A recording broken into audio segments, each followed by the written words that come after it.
읽겠습니다. 제가 먼저 읽겠습니다. 주의 사자가 빌립에게 말하여 이르되 일어나서 남쪽으로 향하여 예루살렘에서 가사로 내려가는 길까지 가라 하니 그 길은 광야라. 일어나서 보니 에티오피아 사람 곧 에티오피아 여왕 간다게의 모든 국고를 맡은 관리인 내시가 예배하러 예루살렘에 왔다가 돌아가는데 수레를 타고 선지자 이사야의 글을 읽더라. 성령이 빌립더러 이르시되 이 수레로 가까이 나아가라 하시거늘 빌립이 달려가서 선지자 이사야의 글 읽는 것을 듣고 말하되 읽는 것을 깨닫느냐 대답하되 지도해 주는 사람이 없으니 어찌 깨달을 수 있느냐 하고 빌립을 청하여 수레에 올라 같이 앉으라 하니라. 이내 성경 구절은 이것이니 일러스되 그가 도살자에게로 가는 양과 같이 끌려갔고 털 깎는 자 앞에 있는 어린 양이 조용함과 같이 그의 입을 열지 아니하였도다. 그가 굴욕을 당했을 때 공정한 재판도 받지 못하였으니 누가 그의 세대를 말하리요. 그의 생명이 땅에서 빼앗김이로다 하였거늘 그 내시가 빌립에게 말하되 청컨대 내가 묻노니 선지자가 이 말한 것이 누구를 가리킴이냐 자기를 가리킴이냐 타인을 가리킴이냐. 빌립이 입을 열어 이 글에서 시작하여 예수를 가르쳐 복음을 전하니 길 가다가 물 있는 곳에 이르러 그 내시가 말하되 보라 물이 있으니 내가 세례를 받음에 무슨 거리낌이 있느냐. 이에 명하여 수레를 멈추고 빌립과 내시가 둘 다 물에 내려가 빌립이 세례를 베풀고 둘이 물에서 올라올새 주의 영이 빌립을 이끌어 간지라. 내시는 기쁘게 길을 가므로 그를 다시 보지 못하니라. 다 같이 읽겠습니다. 빌립은 아소도에 나타나 여러 성을 지나다니며 복음을 전하고 가이사랴에 이르니라. 아멘. 네, 오늘 목사님 나오셔서 말씀 전하실 때 큰 은혜 받으시기 바랍니다.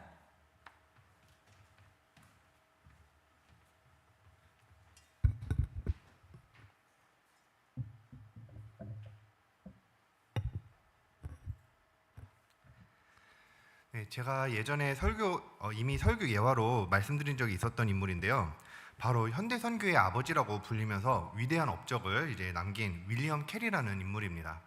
그런데 오늘은 그 위대한 윌리엄 캐리의 뒤에서 묵묵히 사역을 도와주던 앤드루 풀러라는 인물에 대해 가지고 짧게 소개를 해드리려고 하는데요. 윌리엄 캐리가 이제 선교를 떠나는 그 시기만 해도 전 세계 어디에서도 선교의 필요성을 외치는 교회는 그다지 많지 않은 분위기였어요. 그리고 윌리엄 캐리가 선교를 위해 배를 타고 떠날 때 그 유일하게 선교의 필요성을 지지해주던 친구가 있었는데 그게 바로 오늘 말씀드렸던 앤드루 풀러였습니다. 앤드루 풀러도 선교를 함께 떠나고 싶었었지만 이미 가족과 사역을 하던 교회가 있었고 본국에 남아서 이제 윌리엄 캐리의 사역을 위해 돕는 방법을 이제 찾고 또 그렇게 사역을 하기로 결심을 했었죠. 윌리엄 캐리의 사역은 이제 그 당시로서도 이제 굉장히 획기적이고 적극적이었었습니다. 가난한 자들을 위해 이제 구제 시설을 만들고 또 어린 아이들을 위해 학교를 세우고 병원을 만들고 또 대학과 인쇄소를 만들어서 전문 지식인을 배출하고 현지어로 된 성경을 이제 찍어내기 시작했습니다.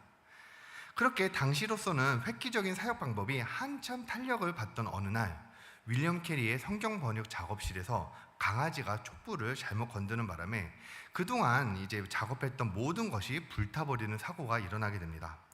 그리고 이 사고 이후에 윌리엄 캐리는 다시 일어서서 사역을 이어나갈 수 있게 되었는데요. 그런데 여기에서 본국에 남아있던 앤드루 풀러도 굉장히 큰 역할을 하게 됩니다. 윌리엄 캐리가 인도로 선교를 떠나고 나서 해외 선교회를 창립하고 선교를 위한 전국 순회 설교와 모금 네트워크를 만들기 시작했습니다. 그리고 앞서서 말씀드렸던 그동안 모든 사역의 흔적들이 불타는 사고가 일어났다 이런 소식을 듣고 스토리텔링과 밧줄을 상징으로 세우면서 전국을 돌아다니며 설교를 했는데 이 밧줄을 비유로 들며 우리가 살아있는 동안 남은 자의 소명으로서 이 밧줄을 놓지 않겠다는 그 재정적으로서 또 중보 기도자로서 끝까지 소명을 다하겠다는 명설교자로 유명해졌었습니다. 그리고 이 설교와 윌리엄 캐리의 선교 보고서가 이제는 영국을 넘어 전 세계로 이제 퍼지기 시작했고 이제는 미국 땅까지 그 소식이 넘어가기 시작했습니다. 윌리엄 캐리의 사역 방법론이 사역의 교보제로 쓰이기 시작을 한 겁니다. 그리고 그 영향을 받은 두 명의 인물이 있었는데 그 인물이 바로 언더우드 선교사와 아펜젤러 선교사였습니다. 그렇게 이들은 윌리엄 캐리의 영향을 받은 그대로 사역을 그대로 따라 실행했었는데 그 증거가 바로 연세대학교와 배제대학교입니다. 그리고 일본에서 사역 중이던 스크랜튼이라는 선교사님도 이 한반도에 들어오게 되었는데요. 이분은 언더우드 선교사님과 아펜젤러 선교사님보다 한 달 정도 이제 한국에 늦게 도착을 했지만 똑같이 윌리엄 캐리의 사역과 동일한 방법으로 학교와 병원을 세우고 구제 활동을 중심으로 사역을 하셨었죠. 그 흔적으로 지금까지 남아있는 게 바로 이화여자대학교입니다. 자, 여러분, 제가 이 말씀을 왜 드리느냐? 한국의 기독교 역사를 말하는데 이 세 명의 선교사분들의 이름을 빼놓고 이야기할 수가 없어요. 절대 없어요. 너무나도 중요한 분들이고 정말 감사한 분들이죠. 그리고 이분들의 영향을 받은 윌리엄 캐리라는 분, 지금까지도 현대 선교의 아버지라고 불리면서 선교의 기틀을 만드시고 또 수많은 업적과 복음을 전파하셨던 그분을 빼놓고도 절대 이야기를 할 수가 없습니다.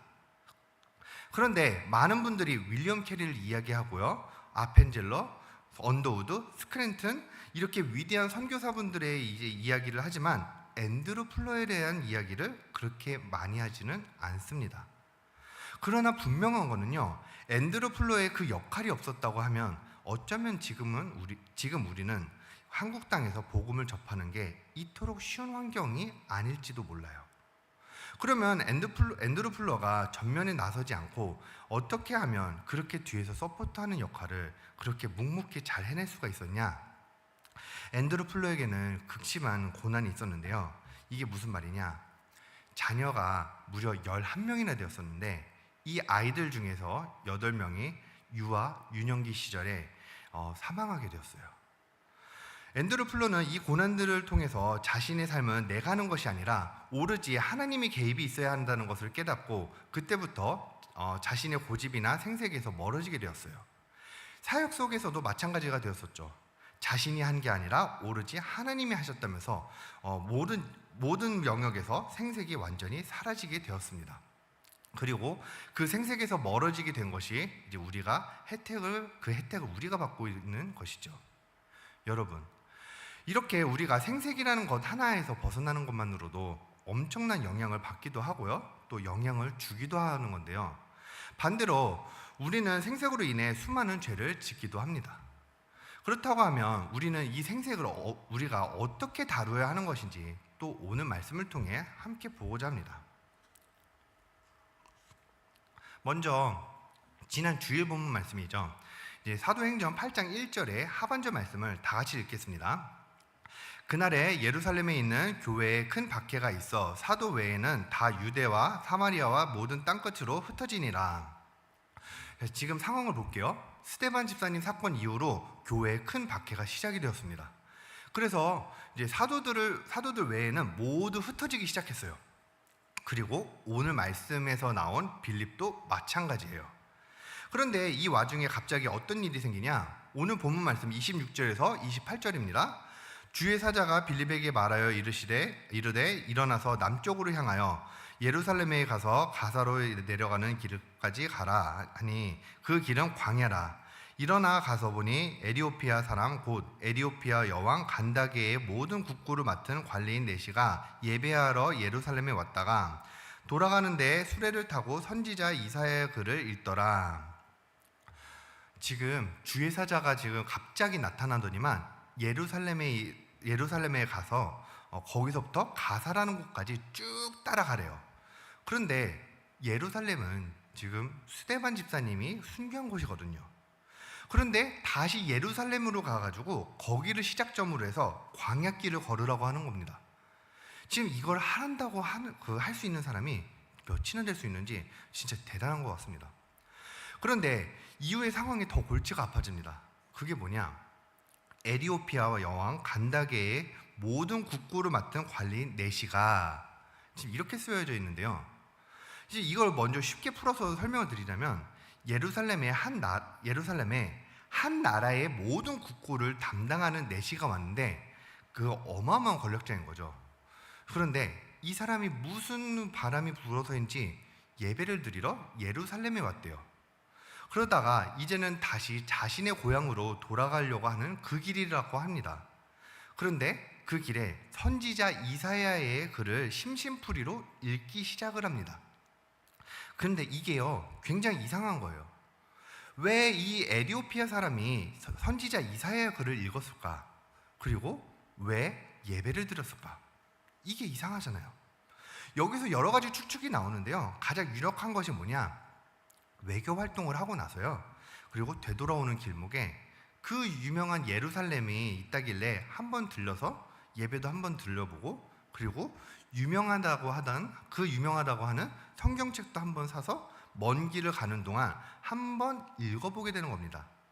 그냥 한번 읽어보는 거, 심심풀이를 읽어보는 거예요. 그런데 웬걸요? 이런 상황에서 하나님이 빌립에게 또다시 말씀하십니다.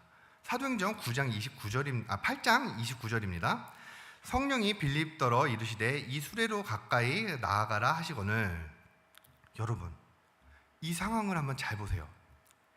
이 내시는요, 엄청난 권력자이기 때문에 빌립을 만나야 할 이유가 없습니다.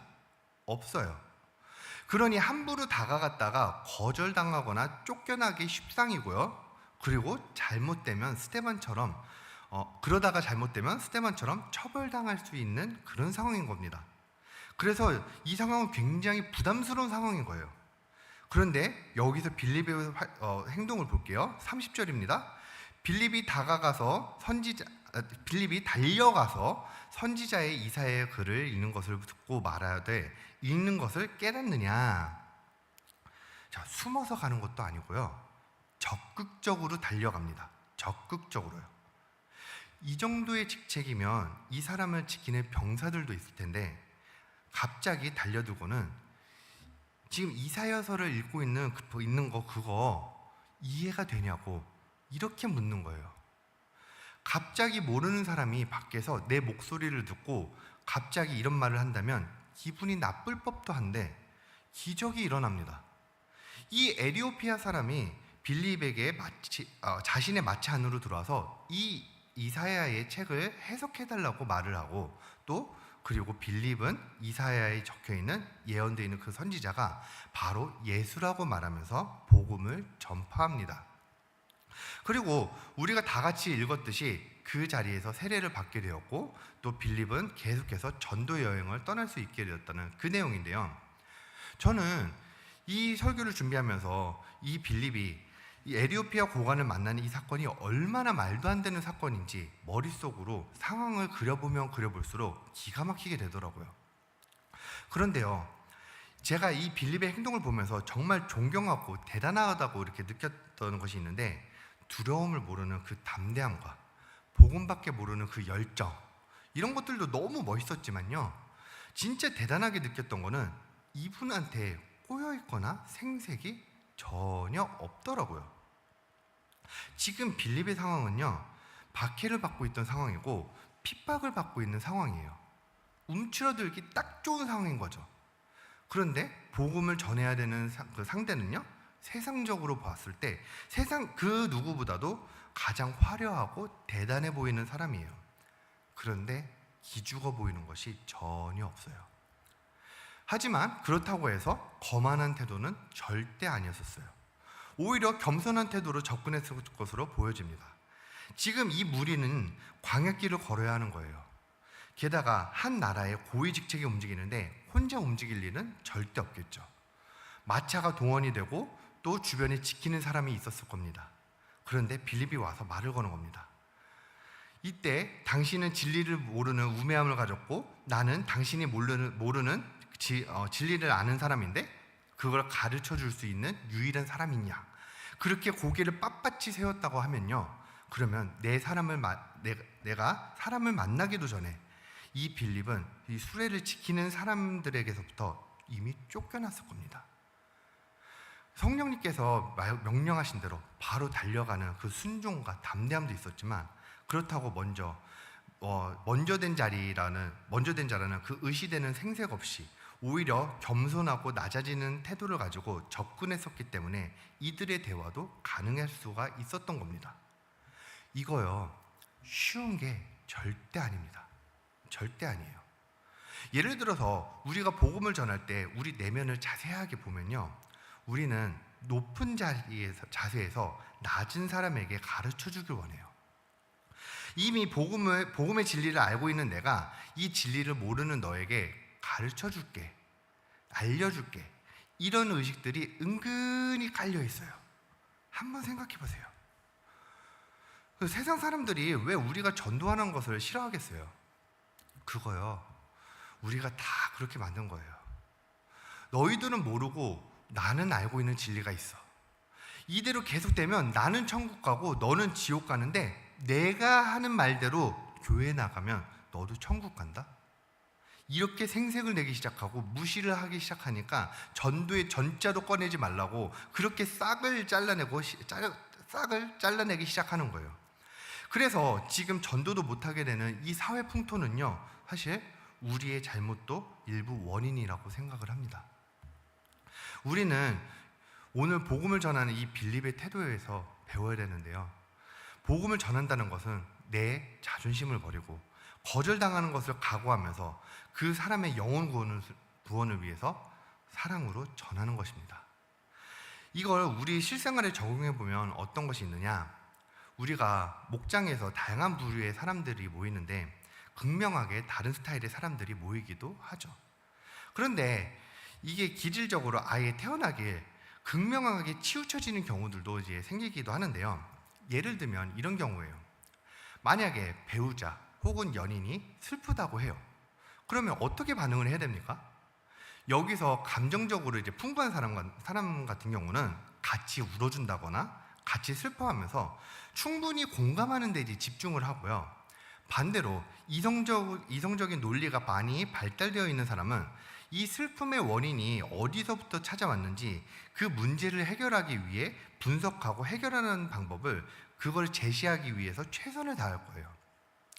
근데 이거는 어떤 방법이 옳거나 틀리다고 그렇게 말할 수 있는 것이 아닙니다. 우리는 살아오면서 이 두 가지 방법이 모두 다 필요하죠. 그런데 감성형의 사람들은 이성형의 사람들을 이해 못하고, 이성형의 사람들은 반대로 감성형의 사람들을 이해 못하는 상황들이 이제 생기죠. 그런데 이런 것들은 이제 정말 빙산의 일각인 거고, 정말 다양한 이유로 각자가 다르게 태어났기 때문에 서로가 이해해야 하는 부분들이 다양한데, 목장에 모여서 다양한 대화를 하며 또 자신을 객관적으로 바라봐야 하는 그 시간에요, 내 판단과 기준으로 상대방을 정죄하는 경우가 생각보다 많아요. 아, 저 사람은 아직 멀었구나. 저 사람은 고난이 아직 덜 찼구나. 저 사람은 말씀이 아직 안 들리는구나. 이렇게 판단을 하는 게요, 진짜 말씀을 기준으로 나누다가 기도하면서 내린 그 결론인가요? 아니면 하나님 말씀대로 내가 전달을 하는데 감히 내가 전달하는 말을 잘 따라오지 않고 감히 내가 하는 말을 잘 새겨듣지 않아? 이러면서 하나님 앞에 조금 더 먼저 섰다는 이유로 생색으로 나아가며 상대방을 정죄하고 분노하는 마음으로 판단 내리지는 않나요? 오늘 우리가 빌립에게 배워야 하는 게 뭘까요? 상대는 모르는 게 많고 연약해서 내가 전하는 말을 못 알아들을 수도 있고 나를 거절할 수도 있습니다. 그때 내가 생색이 있고 교만하면 혈기가 나는 것입니다. 빌립처럼 낮아져야 돼요. 빌립처럼 자존심을 버리고 내가 먼저 달려가야 하는 것입니다. 감히 제가 당신에게 가르쳐도 되겠습니까? 이렇게 해서라도 복음을 전할 수가 있어야 하는 것이에요. 우리가 왜 이렇게까지 낮아져야 하나요? 그 이유가 뭐겠어요? 여러분, 우리의 신분을 잊지 마세요.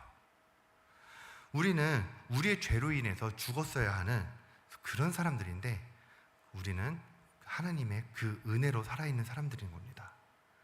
그런데 나 대신 사형당한 분이 있다고, 그래서 나는 그렇게 살게 되었다고 그거를 말하는 우리는, 그걸 말해야 하는 우리는 겸손해야 하는 거예요.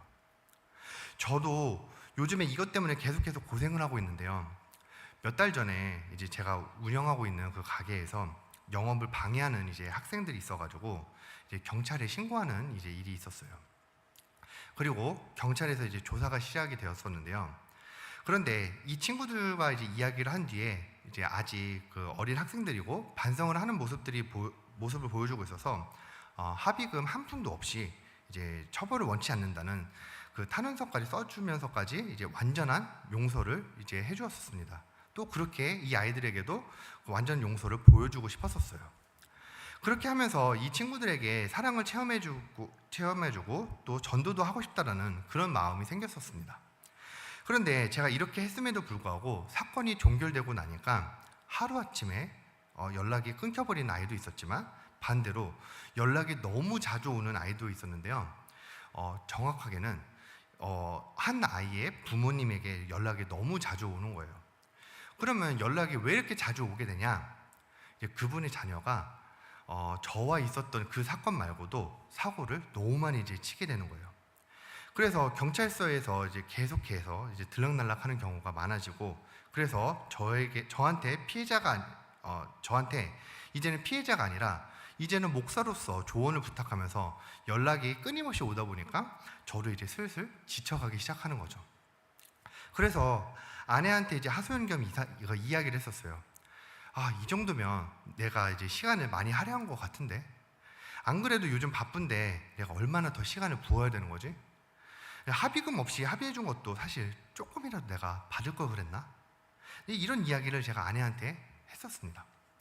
그러니까 아내가 저한테 이제 뭐라고 대답을 했냐?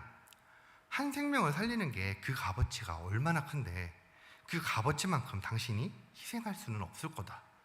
그래도 하나님의 복음을 전하는 사명을 주셨으니 끝까지 최선을 다하는 걸 기뻐하시지 않겠냐? 합의금 안 받은 것도 아까워하지 말고 지금까지 고생한 것도 하나님이 다 기억해 주실 거라 믿으면서 끝까지 복음을 전하는 것이 좋을 것 같다. 이렇게 말하더라고요. 그런데 아내가 저에게 하는 그 말들이요, 100% 맞아요. 제가 왜 아내에게 하소연을 했겠어요? 왜 힘들었겠어요?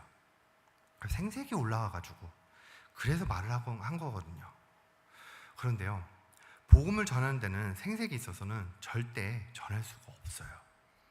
내가 낮아져야만 그 복음을 전할 수가 있는 거예요. 여러분, 생각을 한번 해보세요.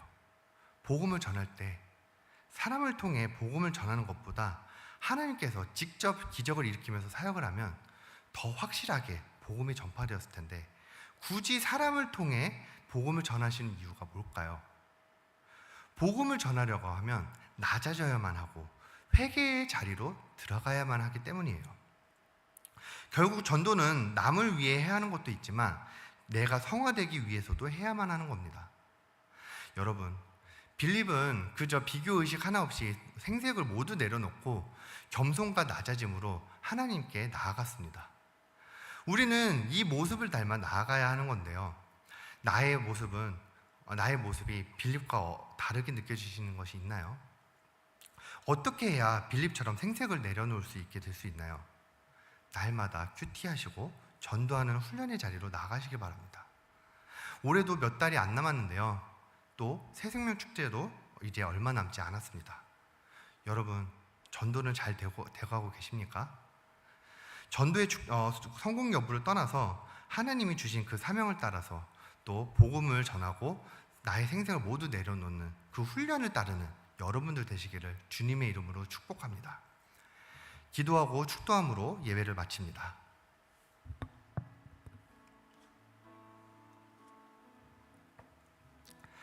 하나님, 아버지께서는 우리에게 복음을 전파하는 사명을 주셨습니다. 그런데 왜 우리에게 직접 하시지 않고 우리에게 그 사역을 맡기십니까? 우리가 그 복음을 전하는 그 사역마저도 우리가 깎여지고 훈련되어지는 것이 있기 때문이라 생각합니다. 우리가 전하려는 그 복음이 사랑을 전하려는 목적으로 한다지만 어느새 나 자신을 되돌아보면 내가 먼저 믿었다는 그 이유 하나로, 먼저 말씀을 깨달았다는 그 이유 하나로 내가 높아지고 내가 먼저 된 것 같은 착각 속에 생색이 올라옵니다. 하나님, 이제는 오로지 하나님 앞에 순전한 자가 되게 하소서. 그렇게 내가 높아지고 내 생색을 부리는 사람이 아니라 하나님을 기쁘게 하는 자로 설 수 있도록 날마다 큐티와 회개 안에서 날마다 깨지고 날마다 변화되는 한 명 한 명이 되도록 축복하여 주시옵소서. 지금은 우리 주 예수 그리스도의 은혜와 하나님 아버지의 그 크신 사랑과 성령님의 위로하시고 교통하여 주시는 그 역사하심이 사랑하는 모든 성도들의 머리 위에 지금으로부터 영원 무궁토록 함께 있을지어다. 아멘.